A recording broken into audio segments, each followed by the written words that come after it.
Good afternoon and welcome to Flannel News. Here are tonight's top stories. Earlier today, the Purdue Police Department sent out a text alert warning students that something bad may have happened somewhere on campus, or maybe not, but we should all probably avoid the area. A 20-year-old Purdue student recently noted that he is an adult and it's time for waitresses to stop calling him hun. The student also noted that he has begun growing splotchy facial hair in order to appear more mature, but everybody is making fun of him because it looks bad. In an effort to buck the trend of dark and gritty superhero movies, Warner Brothers has recently released plot details of Batman vs. Superman: Dawn of Justice. In the film, Lex Luthor will introduce poison into a local beef processing plant, forcing Superman and Batman to work together to eat all of the hamburgers in Gotham City before it's too late. Can they make it in time? Unfortunately, we will have to wait until 2016 to find out. The Purdue Fire Department has recently experienced an extraordinary jump in alarm calls. Authorities are still unsure of the cause of this spike, but it's believed to be caused by people playing My New Mixtape, which, as everyone who has heard it can attest, is straight fire. A famous musician or actor or something recently said something that someone found offensive. I will now give some sort of statistics such as retweets on Twitter or how many views it got on YouTube, but no one knows why this is news. When reached for comment, the offended individuals made a fussy baby noise and then started crying. Nobody knows anything and everybody's mad. The state of Texas has once again formally applied for secession from the United States. The move is widely believed to be prompted by the federal government's official statement on the subject, "Do it, you won't," to which Texas Governor Rick Perry replied, "Yeah-huh," to which the U.S. replied, "Nuh-uh." When reached for comment, Perry noted, "Yeah-huh." A further response by federal authorities has not been received, but it is expected to be nuh-uh. However, we have not confirmed whether it will be accompanied with a spiteful emoji. Eyewitnesses have confirmed rumors that astronaut Buzz Aldrin has begun bouncy walking everywhere he goes to spite those who have not walked on the moon. Aldrin was reached for comment on the subject, stating, "This is one small sentence for a man, one giant, I walked on the moon and you haven't done anything." Aldrin then bounced away, but also noted that he has plans to learn to do the moonwalk to further show off his supremacy, but is worried that that may be taking it a bit too far. As we all know, the newest season of Game of Thrones starts this April, but the hit television show is making headlines this week for another reason. It has been announced by HBO that they have made so much money from the show that they invested in genetic science to have 3 actual real-life dragons created for the filming of the rest of the show's seasons. It seems that the genetic testing began shortly after Season 2 of the show had ended and has quickly come to fruition. The creators of the show, David Benioff and D.B. Weiss, were interviewed about this amazing news and said, "The dragons are a very important part of the story that we are trying to tell. Nowadays, so many productions become too reliant on computer graphics to try and show audience what the show wants to be seen. We wanted to take it a step further and actually create the 3 dragons so that we didn't have to rely so heavily on computers to try and make them look good. We used CG in the past seasons of the show and it looked pretty good, but we really think there is no substitute for having the real thing there to film." The creators also stated that having 3 incredibly dangerous beasts on set at all time had an added bonus of keeping the production crew in line, and that the dragons were already worth the amount of money that had been spent on creating them. The science community is extremely interested in studying the biology of this new species, but it seems that they may have quite a while to wait since HBO has stated that they have an effective patent on the dragons, and it doesn't seem like anyone but HBO will know the secret to creating living, breathing dragons anytime soon. Some news today in the world of technology. Apple, at its yearly tech conference, unveiled their new models of iPhones and iPads. In a startling move, the tech giant announced that they were switching to a new model of sales. It seems that the newest versions of these beloved devices will now be sold in individual pieces that you will have to buy at different big brand stores in order to be able to assemble the full device. So far, Apple has teased that the speaker and microphones for the newest devices could be bought at Best Buy, the batteries can only be found at Walmart, and it seems that the glass screens can only be purchased at officially licensed Apple stores. When asked about the new sales model, which experts believe will cost almost double the original purchasing price of these devices, Tim Cook, the CEO of Apple, had this to say: "We here at Apple are always innovating and trying to come up with the next big thing, and we think we have stumbled onto something big here. We surveyed our audiences and we found that most people really want the purchasing of their new tech gadgets to be a big affair in which they have to jump through a bunch of arbitrary hoops in order to get a hold of our products. So we thought we would add in a bunch of excess steps and traveling to really make people feel like they have accomplished something by the time they put the device together themselves. The user experience is a very big deal here for us at Apple. Mr. Cook also stated that, was also asked about what less tech-savvy people could do once they have all the parts but have no idea how to put the entire gadget together. He replied, "For a modest fee, cough, $99, cough, you can bring your individual pieces into one of our Apple stores and we can put it together for you." After the announcement at the tech conference, the entire audience erupted into cheers, so I guess they must be onto something. And now let's check in with Zach for the weather. What's it looking like out there, Zach?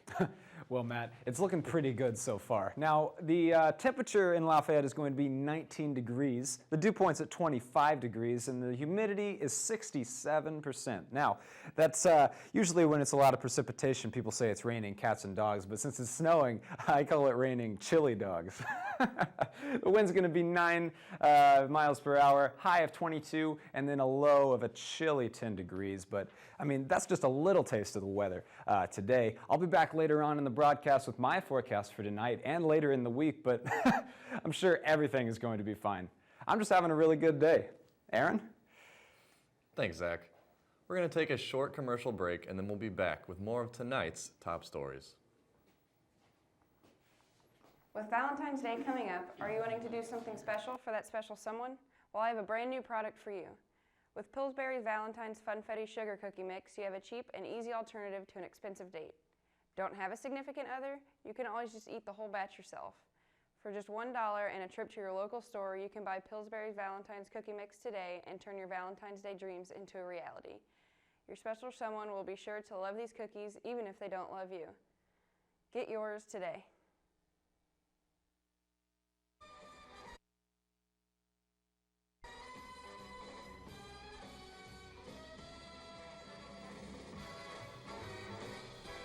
A girl simply doesn't leave her number one weapon when the world's in danger.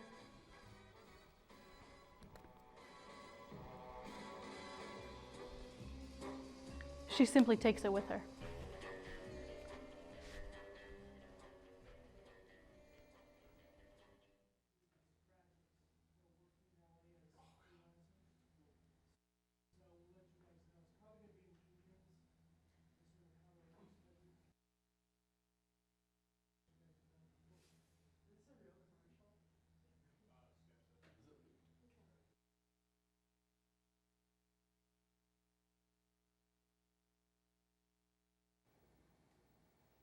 Welcome back. And now, more top stories. Steven Seagal has just been cast as Jesus Christ in the sequel to Mel Gibson's 2004 drama, Passion of the Christ.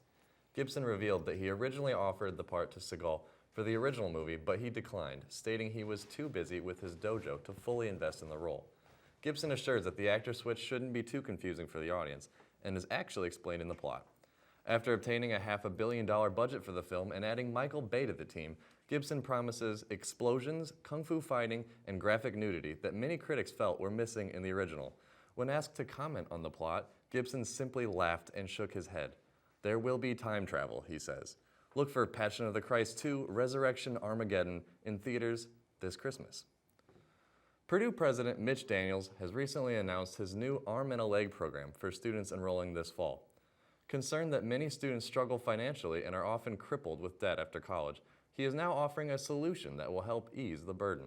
A collaborative effort with Purdue's pre-med program, Daniels has made it possible for students willing to part with one or more of their limbs to donate them in exchange for a year of tuition. The med students will use the severed limbs to dissect and study, while the donors can focus on school and not the stress of paying for it. Daniels recommends students avoid donating their dominant arm first, believing it to be valuable in the schooling process and the college experience. Some students are signing up already, with a few going as far as becoming quadruple amputees with a full ride. Daniels did not disclose if this program would carry on to grad school and what other bodily alternatives could be made when the student has run out of limbs. But he has total confidence in the program, and he looks forward to seeing the students' smiling faces and fresh nubs this fall. Local tragedy struck this weekend with the passing of Denim Dan Whiteman, a local personality known by many and loved by all. Whiteman's trademark jean shorts were unfortunately his downfall. Denim Dan had refused to take off his jean shorts for 31 years, regardless of the weather, claiming even to sleep in them. In 2008, Whiteman was diagnosed with skin cancer that doctors attribute to the deteriorating denim and blue dye slowly poisoning his body. He continued wearing them anyway until passing away in his home late Saturday evening. As requested in his will, Whiteman will be buried in his jean shorts in a denim-lined coffin. The wake will be this Wednesday, and the community is invited to pay their tributes to jean shorts of their own. Good night, sweet prince. We will all miss you, Denim Dan. In the tech world, a source inside Apple has leaked details on the new iOS 9. New features include the phone's ability to automatically take a picture if food is in view of the camera and share on social media. The App Store will also be getting an overhaul, allowing users to finally purchase Starbucks coffee directly through the iTunes Store. But perhaps the most interesting addition is Apple's new collision detection system. Using the phone's camera and gyroscope, the phone will alert users if they are about to walk into another person or in front of incoming traffic. The phone will also gently guide users through their path, helping them avoid potential human interaction. The collision detection system sounds like it will definitely come in handy, as the newest iPhone is rumored to have a 9-inch screen that could be hard to put down, as it will not fit in pockets. And now, another short commercial break. We'll be right back. Hello, comrades. Have you ever wanted to fight bear with hands? Have you ever wanted to feel the cold iron grip of the motherland? Drink Red Scare. With its thirst-quenching power, you will develop a badass accent, the ability to ride polar bear without shirt, and be able to live where no one else wants to. Buy Red Scare today.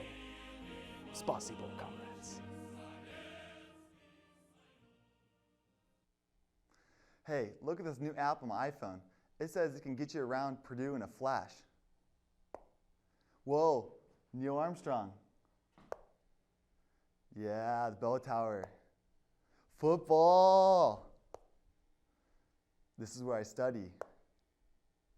My man Mitch. Oh, now we're back home. Now this app only costs 99 cents in the App Store. Welcome back. And now for a story that simply will not stop unfolding. Earlier today, actor and star of the hit 2006 film The Ant Bully, Nicolas Cage entered the National Archives Museum in Washington, D.C. with the intention of stealing the actual Declaration of Independence. After being told by a museum security guard that the document was off limits and also that he thought Lord of War sucked, the actor became belligerent, blocking the access to the building and proclaiming "Welcome to the cage" to his new captives. The ongoing hostage situation has been described by eyewitnesses as nail-biting and not as bad as National Treasure 2. We will continue to follow this story as it... What? I'm sorry, what? I am just receiving news that Cage has fled the scene in a vehicle and is being pursued by police in a high-speed chase through the streets of sunny Southern California. Let's go to the footage now. Do we have the footage? Okay, this is live video from our California affiliate KCAL9. You can see Cage here driving the light blue Lexus through a residential neighborhood with his hostage. We still do not know how Cage got from Washington, D.C. to California, but this is a story in which there may be no easy answers. My, what must be going through his passenger's head right now? So many questions. Am I going to die? Why me? Was the Wicker Man like a serious thing or like a haha so bad kind of thing? So many questions that we may never get the answers to. All right, Cage has now turned onto a wider street. I believe this is Magnolia Boulevard, gaining speed. This is truly a dance with the devil himself. Cage seems to be blowing through the road with no regard for traffic or any humans on this road, and it appears that he will not slow down. And oh my God, this has now become an incredibly dangerous situation. Hopefully law enforcement can bring this to a close soon. This is very hard to watch. The mental implosion of a man who is quite literally a national treasure. The question now in everybody's mind, will there be a third Ghost Rider film? We'll continue to follow this story. Let's check back on our weatherman, Zach, who I've been told has received some devastating news. Yeah. So we got it's a presentation.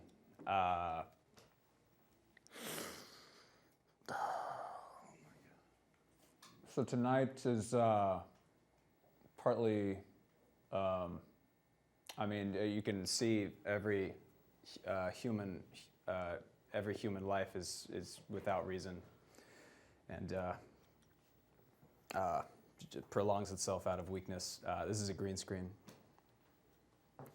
It's a green screen. It's not real. None of this is real. I can't do this.